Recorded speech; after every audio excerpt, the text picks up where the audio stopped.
কদিম তালিবুল ইলম আপনারে লইয়া ওয়াজ তৌফিক দান করছেন, আল্লাহ পাকের শুকর আদায় করি আর আলহামদুলিল্লাহ। আমি সিলেটি ভাষায় কথা কইতে আমি একটু পছন্দ করি, সেই হিসাবে এই ভাষায় দুই চারটা কথা সংক্ষিপ্ত আকারে আপনাদের সামনে পেশ করলাম। আমার খুব খুশি লাগে, দারুল আজকার মাদ্রাসা আমরা নাম শুনিয়া, এটা একটা মাদ্রাসা রেডি হয়েছে, প্রস্তুত হয়েছে, কিন্তু এটার যে এতটুকু ফল করার দরিয়া আসছে আমরা এটা জানতাম না। যদি আজকে যোগপূর্তি স্টুডেন্ট ইউনিয়নের আয়োজন না করা হইত, আমরা আল্লাহর দরবারে শুকর আদায় করি এবং মনে করি আর আমরা আজকে এই মাদ্রাসার পিছনে যে মেহনত করি আজকে দুনিয়া ছাড়িয়া গেছেন হযরত শেখ আব্দুস সুবহান রাহমাতুল্লাহ তাআলা আলাইহি, আল্লাহ পাক তার কবরে বেহেশতের বাগান বানাইল, সবাই আমিন। মাদ্রাসার নাম দারুল আজকার, শারকার নাম আল আজকার। আর আমি মনে করি এই মাদ্রাসা এই অল্প দিনে যে বিস্তার লাভ করছে, যে মকবুলিয়ত হাসিল করছে, এটা হযরত শেখ সাহেব তার জিকিরের বদৌলতে হয়েছে।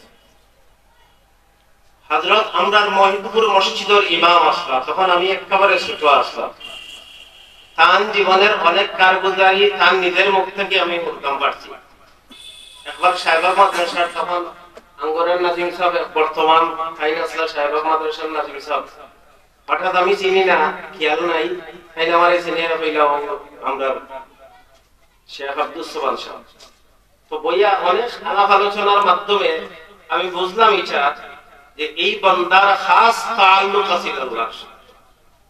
আর আল্লাহর তাআল্লুকের বহিঃপ্রকাশ মানুষের আচার আচরণ, ইবাদত বন্দেগী, জিকির আজকারের মাধ্যমে অনুমান করা যায়। একটা গাছ তাইন লাগাইয়া গেছে, আল্লাহ তাবারক ওয়া তাআলা তান আওলাদ হলরে এই গাছের নিচে, তান জামাতা হলরে এই গাছের নিচে পানি ঢালার সুযোগ করে দিয়েছেন, যার কারণে অল্প দিনে এই গাছ ফল ধরে দিয়েছে। ফলটা মিষ্ট হইয়া আলহামদুলিল্লাহ দুনিয়ার মানুষে দারুল আজকার মাদ্রাসারে উম্মুল মাদারিস পার একটা অবস্থানে পৌঁছে গেছে।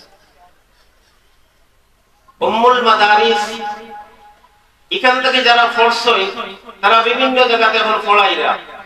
আমরা সিলেট জেলা সহ ঢাকাতেও আমরা দুইজনের আলোচনা হলাম, বড় বড় তৃপ্তি লাগলো এবং তার সুরত সিরত দেখিয়া মনের প্রাণে বড় খুশি লাগছে। আমি ছোট্ট একটা সুরত সিরতের ব্যাপারে কই, আমরা তালিবুল ইলম ভাইয়ের সামনের রাস্তা যেটা বড় পিচ্ছিল রাস্তা, বিভিন্ন ধরনের ফিতনা ফাসাদ বলা মুসিবত আছে।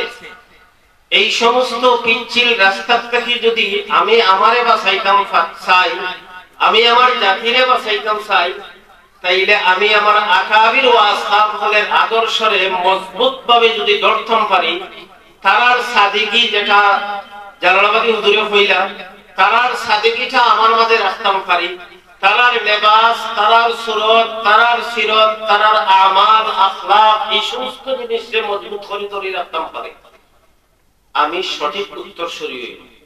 না হয় আমি এই জাতির লাগি সুসন্তান হিসাবে আমার পরিচয় থাকতো না। আল্লাহর কাছে কিয়ামতের ময়দানে আকাবির চিৎকার করি, দারুল উলুম দেওবন্দের আদর্শরে লালন করি, মুখে কই, আমার সুরত সিরতে প্রমাণ করে না আমি দারুল উলুম দেওবন্দের সন্তান, আমার মুখে আমার সুরতে এই কথা প্রমাণ করে না আমি শেখুল ইসলাম মদনী রাহমাতুল্লাহ তাআলা আলাইহির রূহানী সন্তান, এই কথা প্রমাণ করে না আমি আল্লামা কাসিম নানতুবী রাহমাতুল্লাহ আলাইহির সন্তান। আমারে দেখলে অন্যর লাহান মনে হয়, আমরার মাঝে যেন এই দুইগুলা থাকতো না। 12 বছর পরে আপনারা এখানে আবার আপনারা মায়ের কোলে আইছেন, আপনারা সুনামের সহিত যদি দেন যে জায়গা আমরা গেছি খিদমত, সঠিক খিদমত করি, মাদ্রাসার মুহতামিম সাহেব কিতাবুল্লাহ, নাজিম সাহেব কিতাবুল্লাহ, দলাদলি কুন্দা এটা যদি আমরা না করি, সুন্দর একটা আদর্শ জাতিরে মুসলিম উম্মাহর সামনে আমরা পেশ করতাম পারি। আপনারা যখন এই মাদ্রাসা ফিরিয়ে আইবা, হয়তো আপনি আজিজুল মুক্তদি পড়ছেন, না হয় মিজান মুনশারিফ পড়ছেন, না হয় মালাবুদ মিনহু পড়ছেন, ইত্যাদি কোন কিতাব পড়ছেন যে উস্তাদের কাছে। এই উস্তাদরে যখন আপনি পাইবা, এই মাদ্রাসার দ্বারক বাহক যারা আছেন কর্তৃপক্ষ তারারে পাইবা, তখন তারা গলার মাঝে আপনারে ওলাহান মিলাইয়া রাখবো, যেমনটা হযরত রাসূল করিম সাল্লাল্লাহু আলাইহি ওয়াসাল্লামে জাফর ইবনে আবি তালিব রাদিয়াল্লাহু তাআলা আনহুকে জড়াইয়া ধরছিলেন। ওর কথাটা একটু কঠিন হয়ে গেল মনে হয়। রাসূলুল্লাহ সাল্লাল্লাহু আলাইহি ওয়াসাল্লামের ইজাজতে জাফর রাদিয়াল্লাহু তাআলা আনহুর সঙ্গী সাথী প্রায় 100-150 মানুষ হাবশার দ্বিতীয় হিজরত করছেন।